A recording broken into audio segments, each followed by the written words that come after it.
Hi there, Janet Fritz here for Galaxy Girl Creations. Welcome to my channel. Welcome to It's All About the Mouse. And I am actually using my kit from Kit Conspiracy. So if you're not familiar with that, you can check that my kit share that was posted on Saturday to find out more about it. So for All About the Mouse, we did a recipe challenge this month.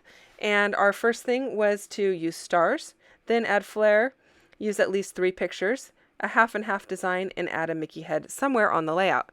So I started with my half and half design of black and white cardstock because in Kit Conspiracy we can use any cardstock we want, and then we can only use the papers from our kit and some stuff from our scrap bin. So this pink paper is from my kit, and it is the only thing from my kit on here, our kit being just patterned paper. So I am just going to use scrap paper and cardstock for the rest of my layout. I have these 3 photos of my son and my sister's twin boys on the bumper cars at Disneyland. And they are called like Tuck and Roll Drive 'em Buggies or something like that. I had to look it up. And so that is going to be my title for the layout. But it's kind of funny, when I put that black and white down, I immediately thought of Cruella de Vil, which was hilarious because I'm not doing a Cruella de Vil, but I am doing a Disney inspired layout here. So I was like, okay, how do I change that? And the way I changed that was I pulled in this yellow paper from Vicki Boutin's Color Study. It is out of my scrap bin, and it meets the requirement for using stars. So here I've got my Mickey heads, my stars, and my half and half design. All I need is 3 pictures, which I already have there, and I need to add flair.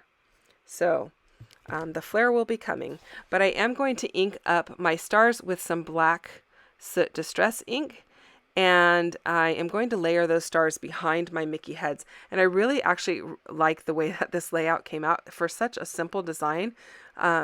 It's got a lot of impact, and I thought that was kind of fun.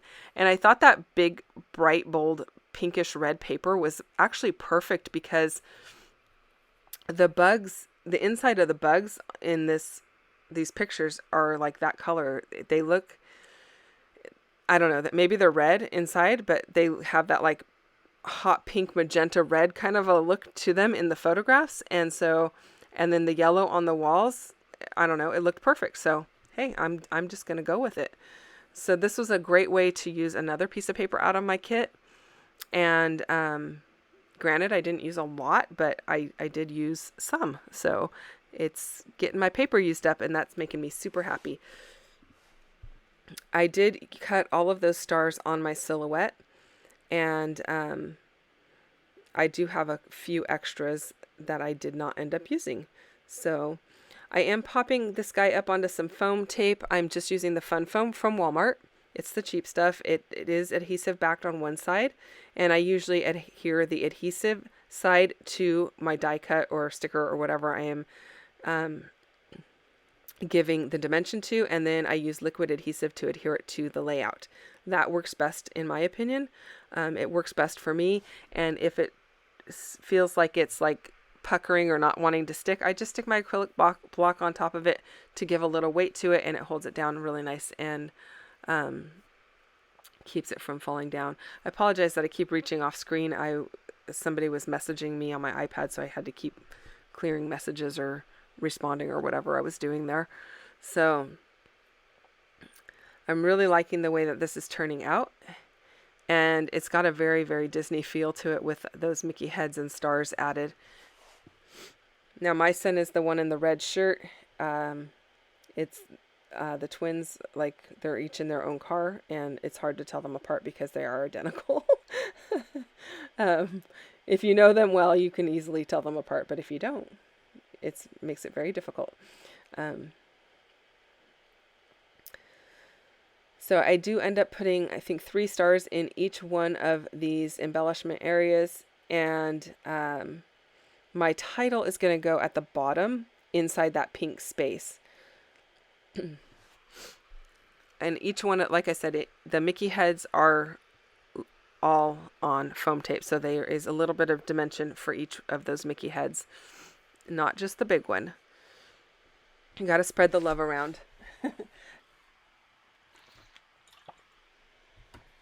So don't forget, this is a hop that I am doing with a bunch of other people that are also doing Disney inspired layouts. So go and check them out. Their links are down below.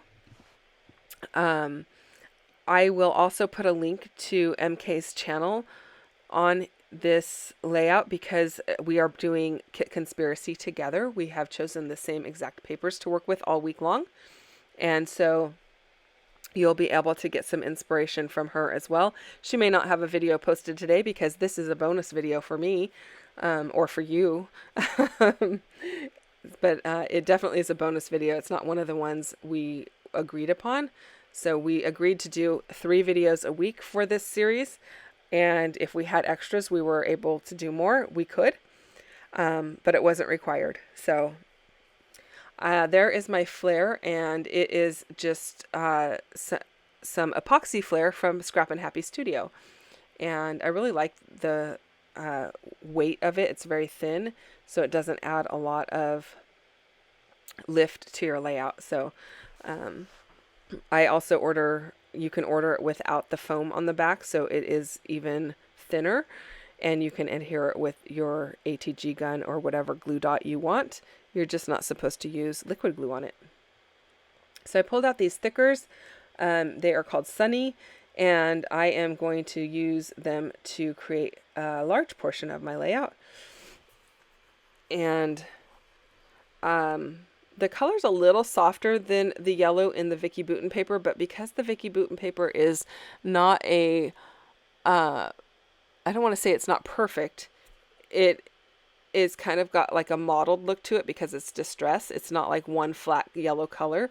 It works fine with this yellow. You could pull in a bolder yellow or even the softer yellow, and it doesn't really matter because of that, because the paper has different levels of saturation in it. So there is part of the title, Drive 'em Buggies, but I do want to add the words tuck and roll, and I'm going to pull in some of the smaller thickers to add in those words. And I think they look good, nice and bold like that. I don't know that I'm going to add a ton of journaling. Actually, I think I add the journaling before I am even off camera. And I am just going to add it in the white portion under the word buggies right there, now that I think about it. So there's my words tuck and roll. And I don't think they even have this right anymore. It was in the Bugs Life area, which I'm not even sure that exists anymore. And so I think it's kind of cool that we have pictures of it and I get to document it, because I don't think it's something that I could go back and get now if I wanted to. So I'm just going to add my journaling here. I'm just using my Muji pen in a 0.38 black, and you can find those on Amazon. I can put a link down below for you if I can remember to do that. And I'm going to add a black sketchy line to the white side. I apologize that you're seeing the cuffs of my robe there, because I couldn't sleep one night and I came in really late at night, like 1 or 2 o'clock in the morning, and decided to finish off this layout. So the things we do when we can't sleep. And then on the black side, I decide to use my white Arteza pen in a 0.6. And this is my favorite white gel pen. Works very well. And that is pretty much going to do it, I think, for this layout. Oh, it is not. I did add some white enamel dots. Those are from Gina Marie Designs. I always recommend Gina Marie Designs and her enamel dots, because you get so many on a sheet and the price is really good. I was going to put 3 little ones around the layout, but then I realized I didn't have enough to do 3 of the, I was like 1 short of doing 3 in each area. So what I did was I went with each size, a small, medium, and large, and just created like a little swoosh around each of those Mickey heads. And I actually really like the way that looks. I think it came out really cute, and it makes me super happy. So if you enjoyed this layout, I would love for you to give me a thumbs up. And if you are not subscribed, I'd love for you to subscribe. And don't forget to check out everyone else who is playing along. Again, links are down below. I'll also include links to the things that I used that you might be able to still get as well. Thank you so much for watching. If you have questions or comments, leave those down below and I will get back to you as soon as I can. I appreciate the time that you took to spend with me today, and I will see you guys again tomorrow with another video for Kit Conspiracy. Bye-bye.